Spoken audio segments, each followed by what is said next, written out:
नाजरीन, कहते हैं कि कोई भी शख्स बाय बर्थ क्रिमिनल नहीं होता। कुछ हालात ऐसे होते हैं जो उन्हें क्रिमिनल बनने पे मजबूर कर देते हैं। आज हम ऐसे ही 5 लोगों के बारे में बात करेंगे जो अपनी जिद और जुनून के चलते कुछ वक्त तक दुनिया पे राज किया। इन्होंने हर एक वो बिजनेस किया जिनसे पैसा बन सकता था।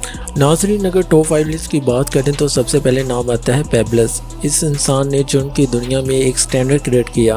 पेबल्स एक कोलंबियन फार्मर का बेटा था। इसका बचपन बहुत गरीबी में गुजरा, लेकिन ये आगे चल के किंग ऑफ कोकीन के नाम से जाना चाहता था। ये सिर्फ 34 साल की एज में दुनिया का अमीर तरीन क्रिमिनल बन चुका था। नाजरीन, ये कहना तो इम्पॉसिबल है एग्जैक्टली इसके पास कितना पैसा था, लेकिन इसकी वीकली इनकम $420 मिलियन थी। कहा जाता है पैसों को जमा करने और सिर्फ रबड़ बैंड के लिए वीकली $2,500 खर्चा आता था। नाजरीन, 1980s में यूएसए की 80% ड्रग्स पेप्लो ही एक्सपोर्ट करता था, जिसके लिए इसने कई सेफ हाउसेस बना रखे थे। इसने कैरेबियन सी में एक लैंड भी खरीदा जहाँ से इसके ट्रक कोकीन से रिलोड होकर यूएसए जाते थे। नाजरीन, इससे रिलेटेड एक किस्सा भी बहुत फेमस है। कहा जाता है इसने अपनी बेटी को ठंड से बचाने के लिए एक दफा $2 मिलियन को आग भी लगाई थी। आप इसके पागलपन का अंदाजा इस तरह लगा सकते हैं। इसने 1985 में अपने खिलाफ प्रूफ खत्म करने के लिए कोलंबियन सुप्रीम कोर्ट को बम से उड़ा दिया। बाद में आगे चल के इसने गवर्नमेंट के साथ डील कर ली और इसने अपने लिए एक जेल तैयार करवाई। और नाजरीन, ये हमेशा से बागी होने की वजह से वहाँ से भी भाग गया। भागने के 16 महीने बाद पुलिस के हाथों मारा गया। इसकी लाइफ में नेटफ्लिक्स पे मूवी भी बन चुकी है जो आप जाके देख सकते हैं। नाजरीन, अगर इस लिस्ट में नंबर 2 की बात करें तो नंबर 2 में आती है लियोना हेल्मस्ली। लियोना हेल्मस्ली को क्वीन ऑफ मीन भी कहा जाता है। ये अपने एक स्टेटमेंट की वजह से बहुत मशहूर हुई, जिसपे इसने कहा था दी ओनली लिटिल पीपल पे टैक्सेस, जिसके बाद इसको 11 साल की जेल हुई। लेकिन ये अपने लिंक्स इस्तेमाल करके सिर्फ 2 साल में ही बाहर आ गई। 1968 में लियोना की मुलाकात हैरी हेम्सली से हुई। उस वक्त सिर्फ ये एक रियल एस्टेट एजेंट थी। कुछ ही साल में हेम्सली फॉर्म की वाइस प्रेसिडेंट बन गई। आगे चल के दोनों ने 1972 में शादी कर ली और 1980 में इस कपल की नेट वर्थ $2 बिलियन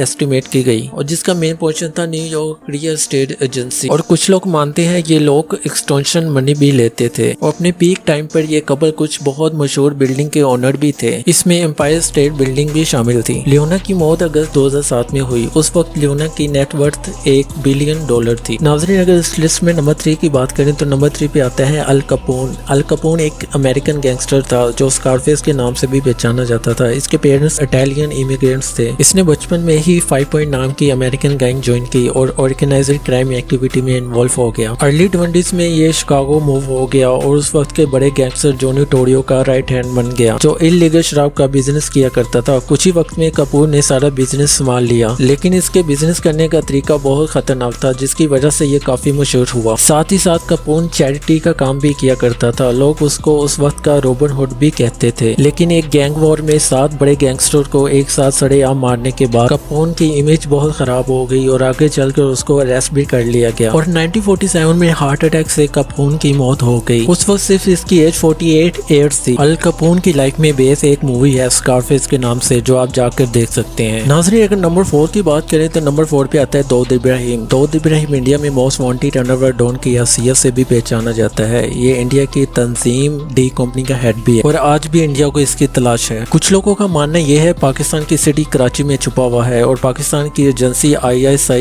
इसको सपोर्ट कर रही है। कहते हैं 93 में मुंबई में 12 बम धमाकों के पीछे इसी का हाथ था, जिसपे सैकड़ों लोग मारे गए थे। और दाऊद इब्राहिम की डी कंपनी इंडिया और पाकिस्तान दुबई में 2 नंबर के काम के लिए पहचानी जाती है, जिसकी वजह से दाऊद इब्राहिम के सर की कीमत $25 मिलियन रखी गई है। इस लिस्ट में 5वें नंबर पे आता है अमांडो क्रिलो। अमांडो मैक्सिको का सबसे बड़ा ड्रग डीलर था। इसके पास 727 एयरक्राफ्ट भी थे और नाजरीन, ये हर एक शख्स को मार देता था जिसका इसको खतरा महसूस होता था। ये मनी लॉन्ड्रिंग करने के लिए कोलंबियन के चैनल का इस्तेमाल करता था और इसके ऊपर हजारों लोगों को मारने का इल्जाम भी है। और अमांडो कई सालों से फरार है। अमेरिका और कोलंबिया की एजेंसियां इसे आज तक पकड़ नहीं सकी। इनका मानना यह है कि अमांडो अपनी शक्ल बदलने के लिए प्लास्टिक सर्जरी करवा चुका है। और नाजरीन, अमांडो की नेटवर्थ $25 बिलियन से भी ज्यादा है।